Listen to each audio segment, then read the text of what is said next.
Hello and welcome to Lamestream, a show that guides you through the crisis in media and how it's impacting everything. I'm Osman Faruqi. I'm here with my co-host Scott Mitchell. Scott, how you doing? Man, I'm doing really well. Listen, I've got to ask you straight off the bat. Basically, the only place I get my pop culture news, understand anything about what's going on in music is your personal Instagram. And I wanted to ask you, as soon as we fired up, I saw all these stories you were posting about, Dua Lipa and Kneecap and some Farrago. Explain it to me. What the hell are you posting about? Great use of the term Farrago. Thank you. That's an only in journalism word. Well, my favorite thing about this story is that it actually was broken in the Daily Mail of all places. And it actually has to do with a letter that a bunch of music industry figures sent to the organizers of the Glastonbury Festival back in July after they booked the Irish hip-hop band Kneecap. A bunch of pro-Israeli figures in the music industry wrote to the Glastonbury organizers and said, hey, you should remove Kneecap from your lineup. Kneecap have attracted the eye of Zionists and pro-Israel lobby figures because of their staunch support for Palestine. In fact, that support has seen one of their members, Mo Kara, charged with terrorism offenses in the UK. It's a pretty extraordinary situation that the band is in. But Scott, one of the people who signed that letter to Glastonbury was a guy called David Levi. He is Dua Lipa's agent from the talent management company WME. Dua Lipa, according to the Daily Mail, has now dropped Levi. She's still with WME, but she's asked for a different agent, apparently because her pro-Palestine stance, quote, doesn't align with Levi's. And according to a source close to her, Dua Lipa views Levi as being a supporter of Israel's war in Gaza and the terrible treatment of Palestinians. Pretty interesting, Scott. Yeah, very interesting. Kind of fascinating that it's in the Daily Mail of all places. Did it get picked up elsewhere? It did. It got kind of aggregated by everywhere else, but it was very funny just seeing this one actual bit of journalism amidst all the Daily Mail kind of fawning over every time Dua Lipa goes out in public. But Scott, there is a but to this story. Oh no, there's a but? There is a but. Dua Lipa is signed to Warner Music as her label. And that is a label owned by a guy we've mentioned before on the show, a guy called Len Blavatnik. Ooh. He's an oligarch, who now owns KO in Binge in Australia. He owns DAZN, the big European sports media company, and he also owns Warner Music Group. Blavatnik is a close personal friend of Benjamin Netanyahu and a strong supporter of Israel's, and he's used his power in the US and Europe to lobby for Israel many, many times. I'm not kind of pointing this out as a gotcha or to criticize Dua Lipa, but it's more kind of just to point out just how much the music industry, as evidenced by that letter to Glastonbury, like so many creative industries, is controlled by a handful of incredibly powerful pro-Israel figures, and anyone kind of working within it who's trying to do the right thing, even someone like Dua Lipa, is still kind of within their scope here. Yeah, I've got a lot of sympathy for Dua on that. It's we are living in a capitalism that is becoming more and more concentrated in ownership, and it's hard for anyone to work for anybody and make a living and not be somehow connected to one of these giant conglomerates that does not have their hands clean of any of this. Yeah, and good on her for dropping her cooked agent. Hopefully she can just get back to making some actual good music again. We're not going to talk about the last album. But Scott, speaking of exciting music news, our producer Izzy shared this with us at our editorial meeting on Monday. Hilary Duff is back in the lab. This is very, very exciting. I know you're a Duff head. Duff heads. Yeah. I'm a big Duff head. She's recording new music for the first time since 2015, Slept On, Breathe In, Breathe Out. It was a pretty good album. I think not as good as Metamorphosis, obviously, but it's still up there. But Scott, there's a but here as well, my friend. Another but? Oh, don't do this to me. Another but, I'm sorry. Hilary Duff, she's signed a new record deal, which is why she's back recording with a company called Atlantic Records, right? You'll never believe who owns Atlantic Records. Yes, it is Warner Music Group and Len Blavatnik. No! I mean, I am very glad, though, that you've brought me up to date on music knowledge. I'm a bit mad, though, that, because we've done all of this, I now don't have time for my favorite salacious tabloid story of the week, which is It's going to be some Victor Radley NRL. Here we go. East Rugby League player Victor Radley caught buying an 8-ball. He's not facing any charges, but he might get kicked out of my beloved club, the Roosters. An East Sydney junior from Bondi being kicked out for trying to score an 8-ball potentially. And look, I just thought I'd briefly mention that. What's happened to your Roosters, Scott? They're kicking out NRL players from the Roosters for buying cocaine. What's going on there? I don't know. I don't know what anyone thought they were doing when they were supporting the Sydney Roosters. Bondi has a deep culture, deep traditions. I just thought I'd mention, I find it very funny if anyone has seen this story, to see commercial TV journalists pretending this is the first time they've ever said the word cocaine in all of their packages. Victor Radley purchased a white substance known as cocaine. It's like, I think the commercial TV reporters of Australia are familiar with that word, Oz. Yeah, my kind of rule on this is no journalist who has partaken in the use of illicit substances should be allowed to report on kind of like stories about other famous people being caught up in this kind of a thing. But I guess that would mean that there'd be no one left to cover these stories. All right, Scott, there is one more thing we have to touch on quickly before we get into today's episode. On Monday's show, we covered the Jimmy Kimmel situation, the fact that he was suspended indefinitely by Disney from his late night show after his comments about Charlie Kirk's assassination fired up the MAGA base and saw threats issued against Disney by Trump's media regulator. Disney has now announced that Kimmel will be returning to air. There hasn't been any comment from Disney executives or from Kimmel himself. It'll be interesting to see whether the comedian stands by what he says or is more apologetic. By the time this episode goes to air, I believe Kimmel will have returned to his show.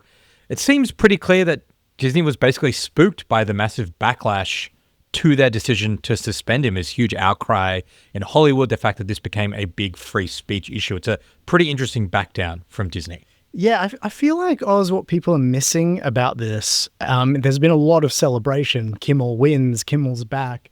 Affiliates around the country, which is what started all of this, the affiliates owned by, first of all, this right-wing family, Sinclair, as well as Nexstar, which was the first group of syndicates to drop Kimmel and led to this whole thing and him being taken off the air. Those two companies have both said they still won't air Kimmel when he returns on Tuesday night US time. That's 50-odd stations, Oz, around the country. And like, Disney and ABC won't be able to wear that if that continues. They can't broadcast a show that's not going to air on 50 stations around the country.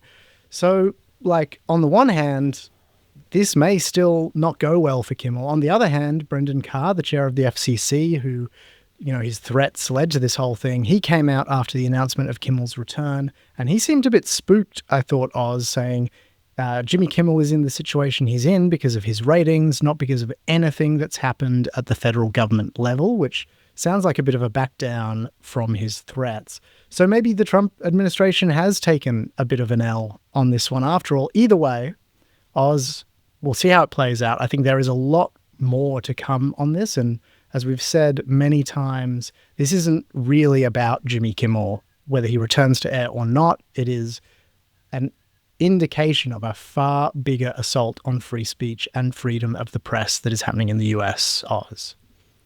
Yeah, and I think probably Brendan Carr heard every single media lawyer say, you have kind of admitted that you are breaking the Constitution by using your state power to threaten freedom of speech. That led to him sort of backtracking those comments.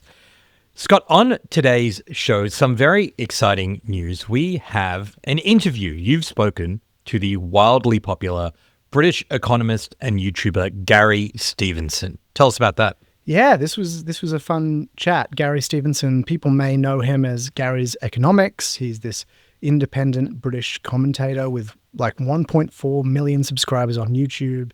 Every video he posts racks up like over 1 million views. His people reached out to us about coming on the show, and we thought we should do it, particularly with everything we've been talking about, the rise of the far right all over the world, the UK, something which he actually predicted, Oz, like 2 years ago. So it's a good time to have him on. And we've been thinking about having guests on Lamestream and how exactly we do that. But this just kind of fell in our lap having Gary on. It just came up. So we thought we'd do this as a bit of a test run, see what the people think. Yeah, really excited to hear that. That interview will be on at the end of today's episode, but there's plenty to dive into before we get there.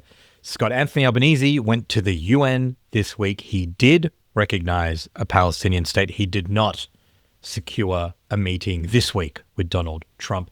We'll get into the significance or otherwise of both of those things and discuss some of the things that were said at the UN General Assembly and how the Australian media seems completely unable to have a normal conversation about either of these topics. And also in today's show, TikTok, one of the most popular social media platforms in the world, is about to undergo a massive ownership change, with the US and Chinese governments striking a deal to hand over control of the company to a conglomerate of media billionaires, including some of Trump's closest allies and Australia's own Murdoch family. It is massive, massive news. We'll discuss how we got here, the real reasons behind the big change, and what it means for the future of the app. And Scott, a reminder for all of our listeners, if you want to support the work that Lamestream does, if you want to get access to our exclusive newsletter with breaking news analysis and our recommendations every week, you can subscribe at lamestream.com.au. And I think by the time this episode goes live, we will have a shiny new website as well for all of you. Big announcement. That's thanks to all of the support from our subscribers. We're improving all the time what the offer is to all of you. So if you haven't jumped on board yet, it's a great time to subscribe. We're going to take a quick break, and when we come back, we'll get into the Prime Minister's trip to the United Nations.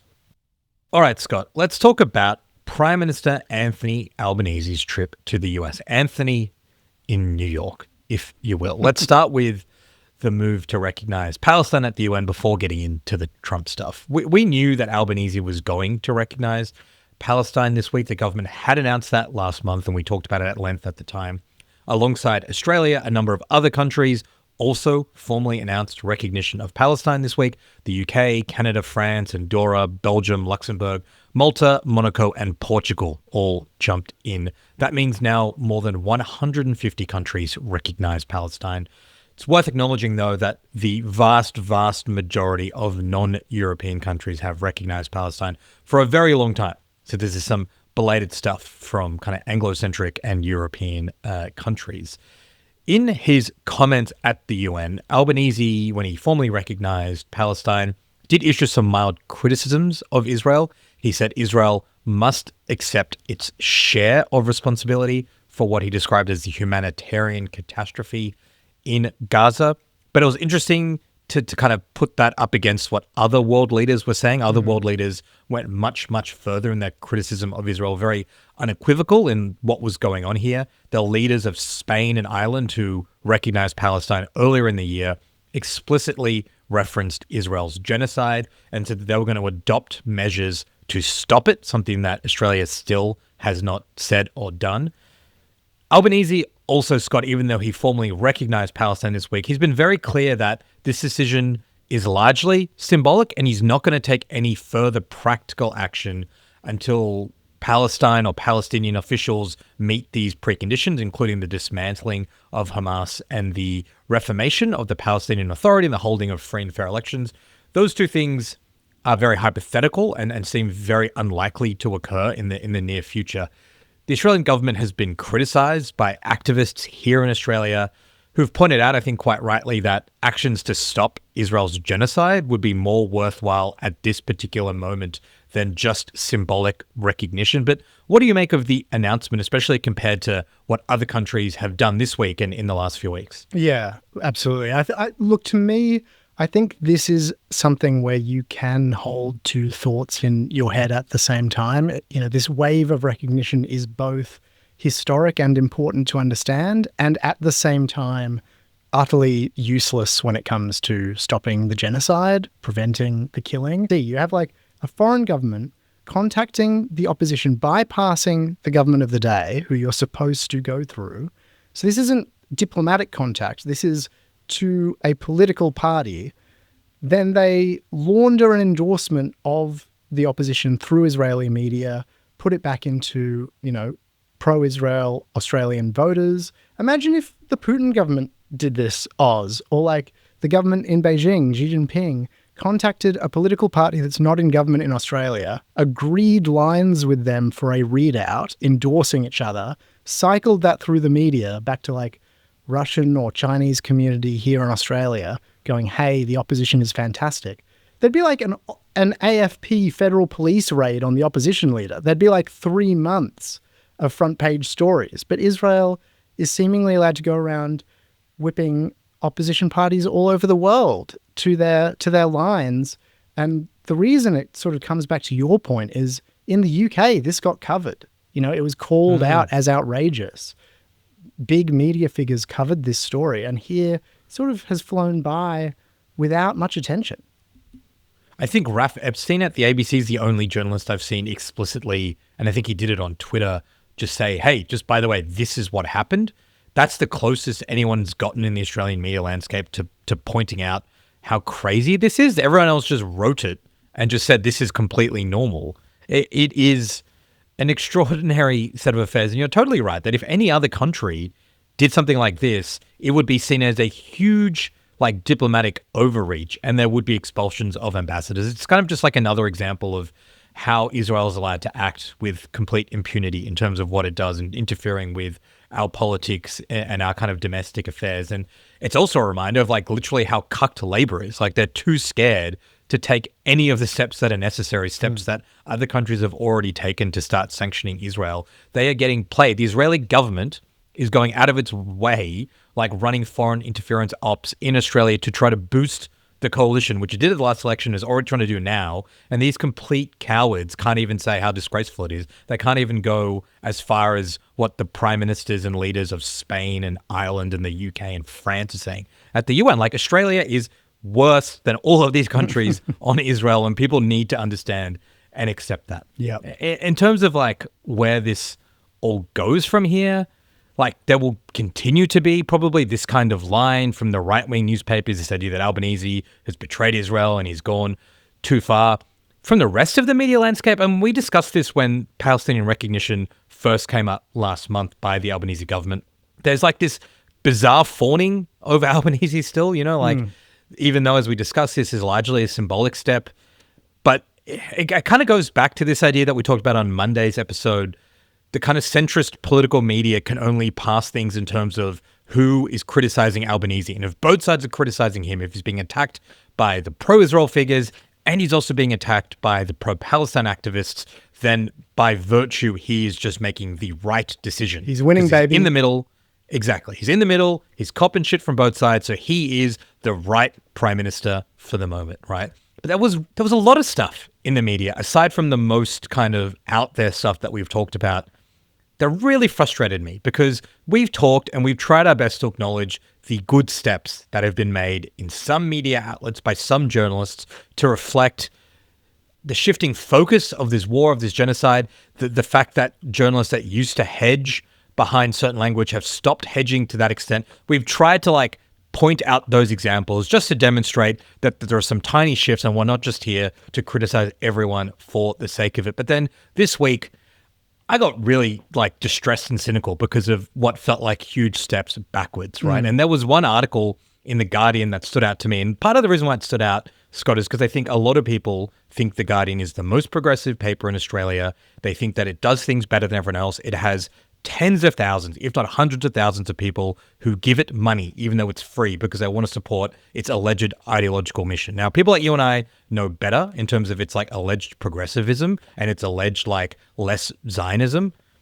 But it doesn't take a real forensic reading of The Guardian this week to find out just how bad it still is on covering this stuff. There was a story on Tuesday about Albanese's speech at the UN. It was written by political reporters Tom McElroy and Dan Jarvis-Buddy. And this article quoted Susan Lee, Benjamin Netanyahu, a group of Republican politicians, the pro-Israel Simon Wiesenthal Center in the US, and the Executive Council of Australian Jewry, all as opposing Australia's decision to recognize Palestine. That is 5 different, separate, distinct groups or individuals quoted in one story slamming the Albanese government for this step. There was not one independent expert or voice supporting the move. There was not one Palestinian voice quoted. That is an absurd amount of weight to give to one side. And I don't understand why or how The Guardian think that is good reporting, or why they think they can get away with that while claiming to be the kind of moral conscience on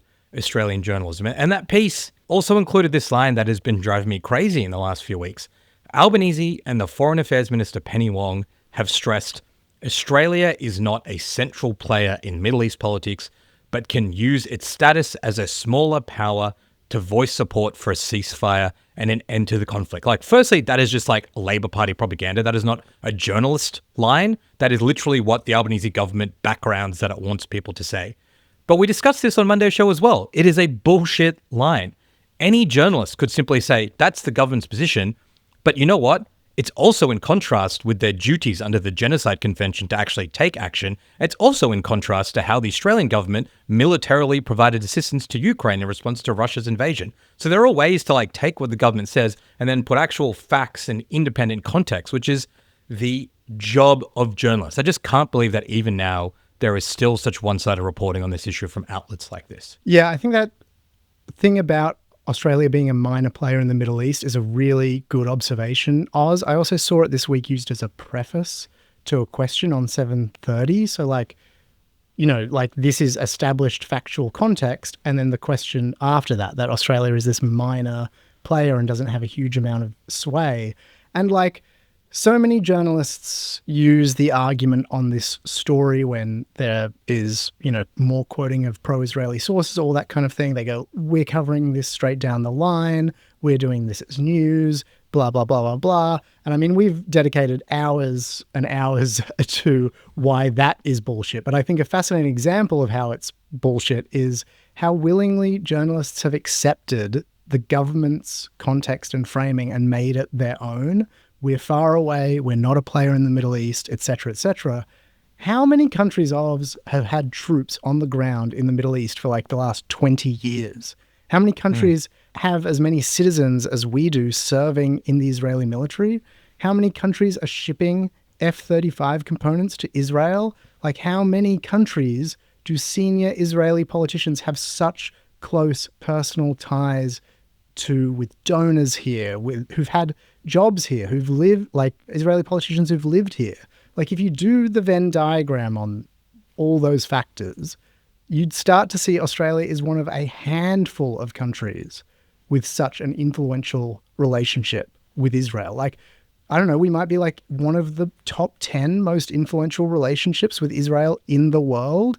This idea is so quickly deconstructed, and I cannot believe how much of the media has fallen for it. Yeah, it's a really, really good point. Scott, the other media focus this week in terms of Albanese's trip to the UN is his inability to land a meeting this week with Donald Trump. He gets close, something comes up, that happened again. We thought there was going to be a meeting. Things didn't quite get there. It's something that the right-wing media and the coalition in particular are very agitated about, something that has kind of dogged Albanese throughout Trump's presidency. They're very mad that he's not been able to get a meeting. On the other hand, there are some progressives who think that this is all ridiculous and why is it a big deal that he does or doesn't sit down with Donald Trump. We talked about that on Monday. I think there's a legitimate story here. I think it has become increasingly embarrassing that we can't get a meeting with someone that Albanese calls our greatest ally, someone he's determined to suck up to and keep on side. We also know, thanks to some reporting in The Guardian, that use freedom of information requests to get details on just how desperate the government is for a meeting with Trump. So the fact that Albanese is trying so hard to get a meeting with Trump and failing makes this a legitimate story, and even if some of the criticism from the right is a little bit over the top. But even though the Prime Minister is leaving this week without a meeting, he has managed to secure one for October 20. That's something the White House confirmed this week. Couple of days before my birthday. Huge. Thank you, Anthony and what a celebration. Look, it is still a month away, and who knows what happens between now and then, but you'd imagine that he'd be breathing a bit of a sigh of relief that he can finally get some FaceTime with Trump. But kind of what this raised for me, Scott, more interesting than the will they, won't they, is like, what is the significance of a meeting with Donald Trump, who just this week at the UN, like railed against migration, denied climate change, attacked Europe for having like what he called open borders, attacked Australia implicitly for supporting Palestinian recognition. Like, this is a guy that we are spending $400 billion of our own money on to rebuild his military, who is a fascist authoritarian. But in Australia, the entire kind of like political debate is framed around the physical practicality of Albanese sitting down in a room with Donald Trump without thinking about the broader kind of political context that we're all operating in right now, right? Like, the Australian media establishment, something that we've spoken about for years, probably one of the things that we bonded over when we first met at the ABC, this idea of like how they've been wedded to and basically owned by the US foreign policy establishment for like 40, 50 years now. All of that is predicated on this idea that the US is interested in the Pacific and America and Australia need to be close allies. This is like this very Bush, Clinton, Obama worldview that drives the thinking of Australian foreign policy journalists. It doesn't make any sense anymore in the Trump regime. It doesn't make any sense. And they can't quite grapple with these two things. You end up with these bizarre reports in newspapers where there'll be one story, sometimes by the same person, decrying the end of democracy under Trump, but then scolding Albanese for not doing enough to suck up to him and to get a meeting. It's really interesting. And I think it's important to note because while I think the general Australian view, and certainly the general progressive Australian view, is that Trump is this like far-right demagogue, there is so little acknowledgement that our Labor government is committing us to the deepest alliance with that demagogue, with the US, since World War II.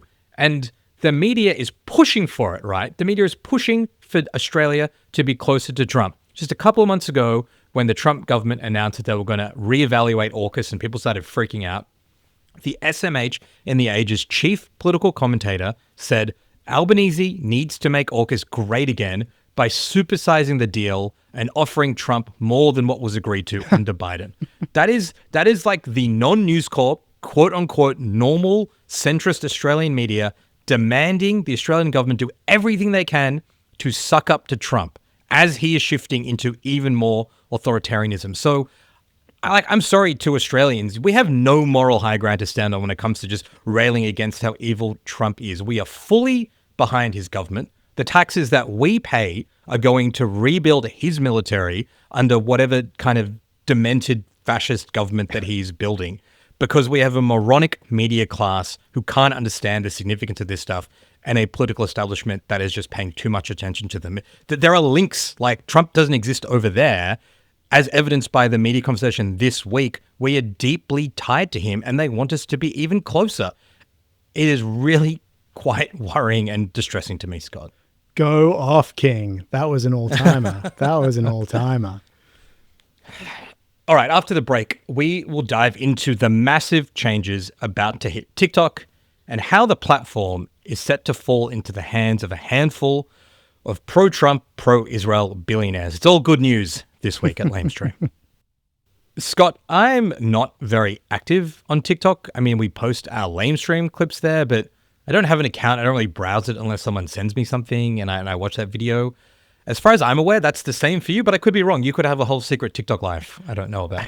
I don't have a whole secret TikTok life. My only knowledge really of TikTok is when I made my account, I really started getting into this no more fizzy drinks guy. Are you across him? No idea what you're talking about. He's this Indian bloke in Melbourne who started drinking no more fizzy drinks to lose weight. And every video is just, he goes like, it's day 367. I went out to the park. I played with my family and no fizzy drinks today. And then each one is the exact same format, the number of the day and then no more fizzy drinks today. And I saw that last week, Oz, my like one person I follow on TikTok got onto Deal or No Deal with TV's Grant Denyer. The no more fizzy drink guy. So look, new media, old media coming together. I assume that's what we're talking about. That's all. I mean, it's making me regret this entire segment. If that is what TikTok is. That what TikTok is. No, look. Even though we aren't super active on it, it sounds like you're slightly more active than me.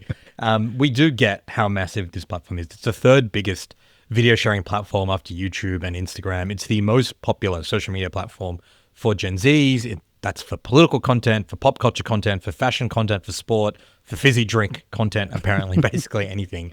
TikTok has become the default app for hundreds of millions of people around the world. And it's long been hated by like Western governments, particularly the US government and its allies like Australia, basically because it's Chinese owned. And ostensibly, these concerns are about national security. There are fears that TikTok could have this like backdoor into people's phones and the Chinese government could be using to spy and harvest data. The US government banned TikTok on government phones, and the Australian government followed suit back in 2023. That was the first kind of steps taken to really regulate the app.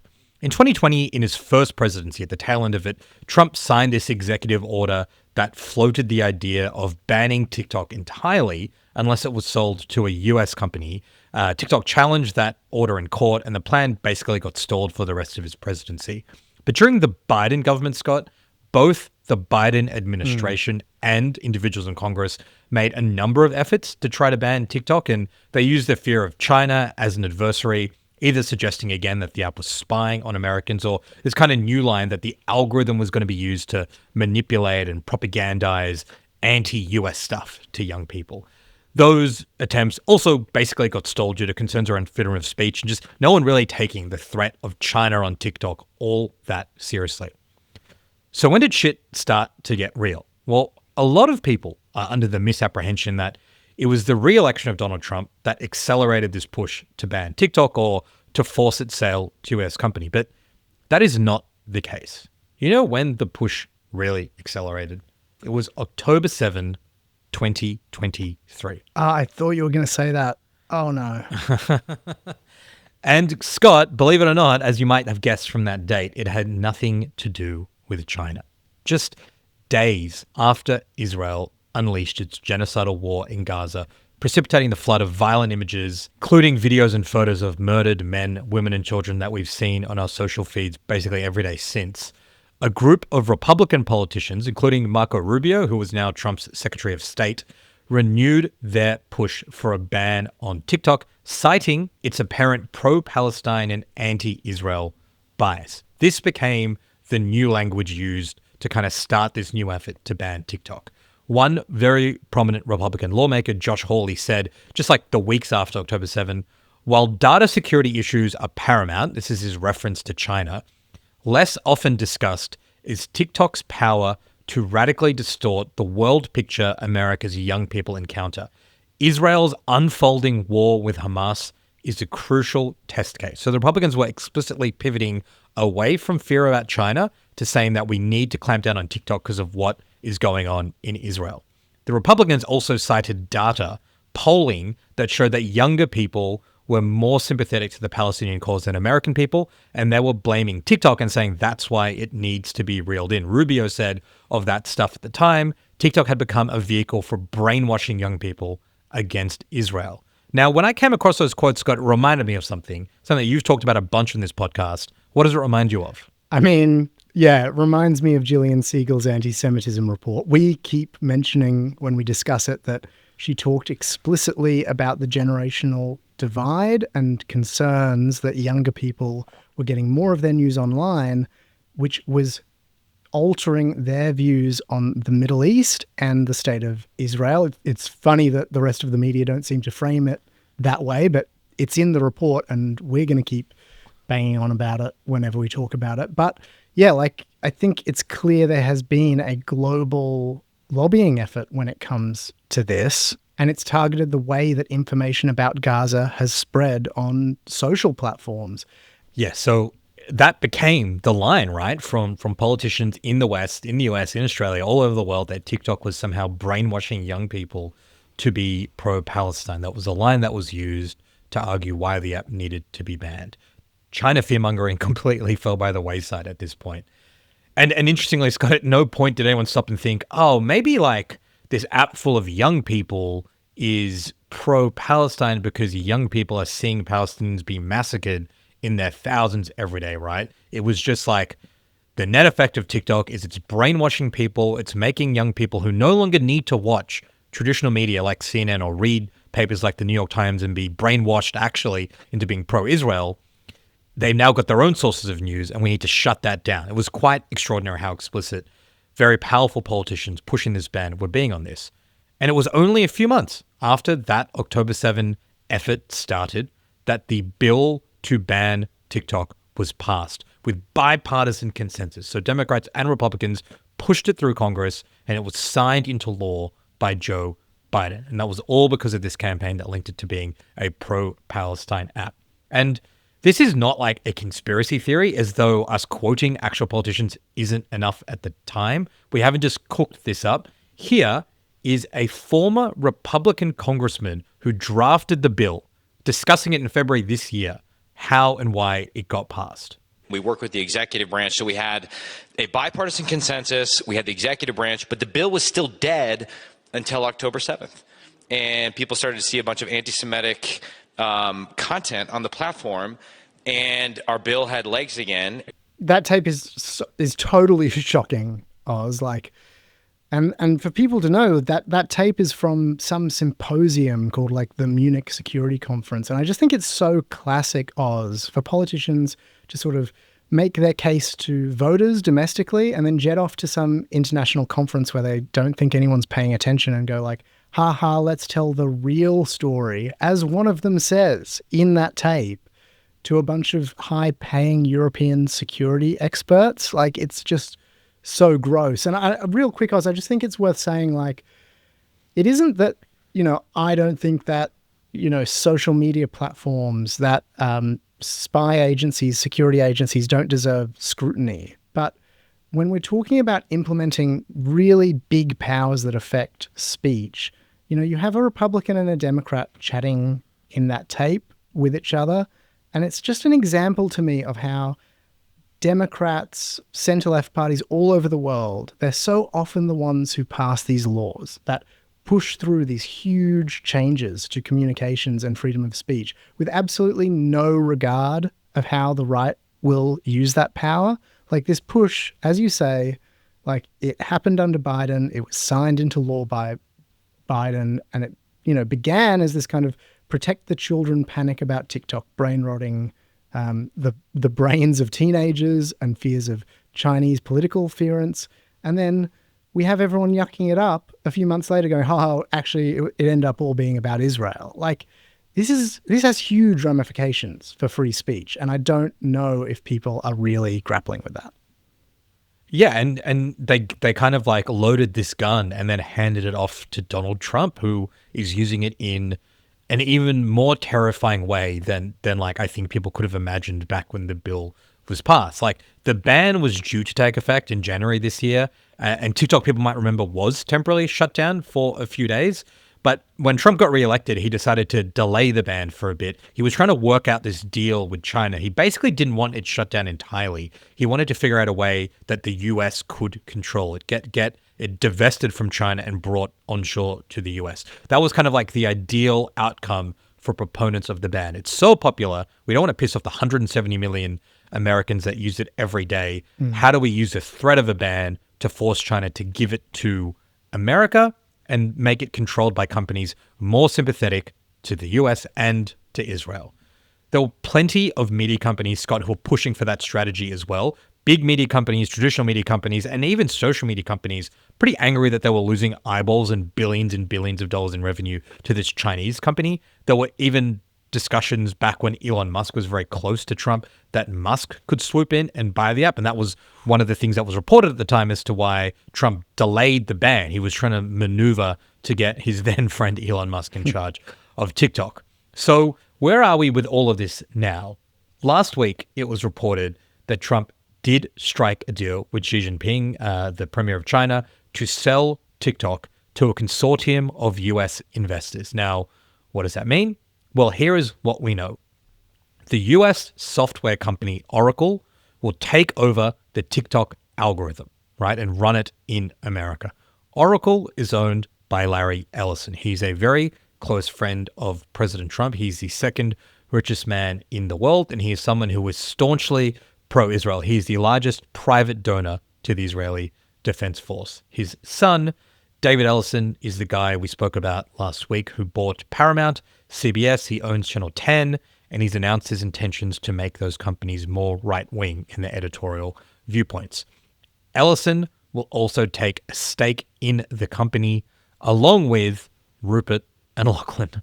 Murdoch. Oh my God.